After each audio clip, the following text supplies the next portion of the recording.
What's up, America? Neil here from Geauga Firearms Academy. Thanks for watching. Today we're going to continue our series on some outdoor drills, things that you can work on when you got more space. So let's get rolling. Not to worry guys, just so you know, Sexy Kim is not out. She's going to be in the next video, so hang tight. Alright, so a couple things. Today I'm going to be running full concealment like I would normally do on a normal day walking around. I've got my rig right back here, okay? And I don't recommend this, but just for this video, I'm going to have a spare mag just loose in my pocket. I highly recommend that you guys get a inside the waistband mag pouch if you'd like, or even one that fits specifically for the pocket. But just throwing this in there loose is not a great idea. You'll see on film it takes a lot longer because when I pull this thing out, it could be oriented in any direction. I got to figure it out on the fly. But nonetheless, I know a lot of you guys do that, so I'm just going to show it, but I highly discourage you from doing so. In addition to that, I still got my regular gear on, my knife, flashlight, whole 9 yards. So everything that I would normally have when I'm out and about. One of the things that we want to be able to take advantage of in outdoors, or obviously you can do this dry fire too, but is the actual movement. So we want to get accustomed to being able to have a nice stable platform as we move. If we were to walk normally, you'd have a lot of bounce and everything, right? And our hands naturally swing. And so this is obviously not going to help us in shooting. So we want to be able to learn how to have a nice stable platform by using heel to toe. So when I take my first step, my heel is going to hit first, nice and steady as I roll forward onto my toes in the back. Take my next one, step solid, come forward, nice and steady. I can move quickly or slowly, but the deal is I can keep right on target if I need to move. Same thing going backwards, just the opposite. I'm going to go toe first, back to my heel, walk this one back, and so forth. Okay, regardless of how fast I need to go, this keeps me stable. Okay, so I'll show you what this looks like live fire. Just a quick review, when we're clearing garments, I prefer to do it with my shooting hand first.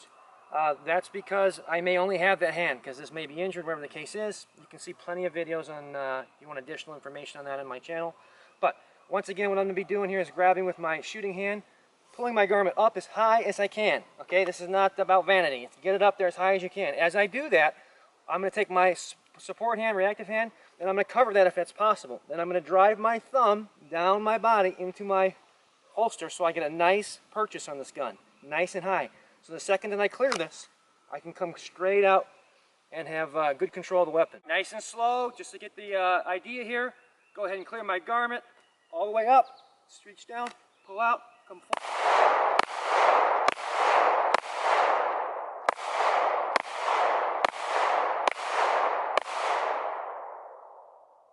The idea there is just to create stability. I'm trying to make a level platform, going very slow there so as you can see. It's again heel toe. I'm steady from my next foot all the way down flat before I take my weight and move it forward. So each step I'm nice and planned so I can keep that out there. That's the whole point of that demonstration. To be clear, I always want my rounds, the front of the actual bullet head there, pointed forward in a magazine pouch so that I can index that properly and insert. Now when I put this in my pants in my pocket here, just loose, obviously that's the way I hope I reach in there and get it, but obviously that's not going to happen. It's going to be horizontal, different directions, backwards. So as soon as I come up without a device to hold it in place, to orient it properly, I'm going to have to figure it out on the fly. So you can kind of see what that looks like. I'll take a couple shots and then do a reload, all from concealed.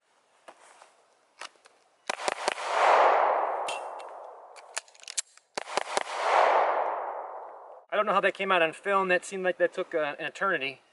Because again, I had to double check everything and make sure it was oriented. But that's what you're going to have to deal with if you're just going to carry it loose. So again, having that is an advantage. Of course, I'm doing this so it's easy to film, but the second my gun is dry, I'm not going to be standing there looking at and trying to reload. I'm moving. Again, that's why we have the gun up there. So I can move wherever I need to do because I have a gun that's not working, okay? Very important. This next one is like a threat orientation. All of a sudden a threat is going to be present, but not in front of me. And so I need to draw my weapon out and find where that threat is and then take my shots. So a couple moving things. Obviously you have to clear the garment like normal, but I'm also now trying to find out where that threat's going to be and then be able to get rounds effectively on target. Threat. Last drill, what I'm going to be doing is running up to a firearm that is on the ground, separated from its ammo, so a magazine and the firearm. I got to pick it up, load it up, and take my shots. This kind of simulates a scenario where you have to use someone else's gun, or yours was on the ground, or whatever the case is. The magazine fell out through a scuffle and you lost your gun. a million different reasons why this could happen, but it keeps the mind busy in things of doing your natural motor skills of loading and using the fundamentals of shooting, along with getting some respiratory heart rate up. Kind of simulates that situation of adrenaline as I run up to the gun, and have to make that happen. So let's see what that looks like.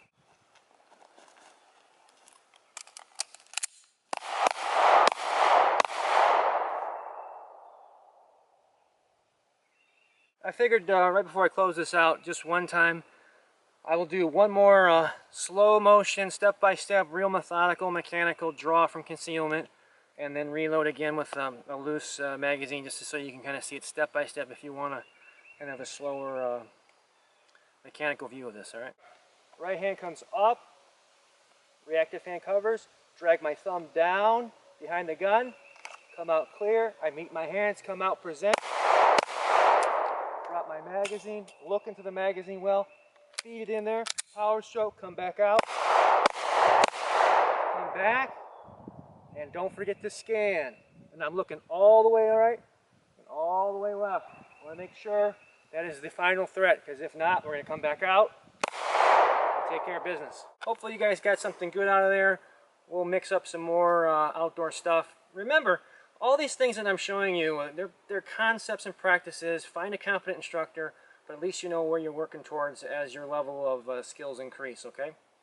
And these can all be done indoors with dry fire practice. The only difference between dry fire practice and a live round is sound. The grip, trigger pull, sight alignment, all the same, all right? If you like this, go ahead and give me a thumbs up. Not to worry, Kim will be back in the next one, I promise. So look out for that. If you haven't subscribed, please do so, and you'll be notified every time I put out a new video. Until next time, remember, it's always better to be judged by 12 than carried by 6.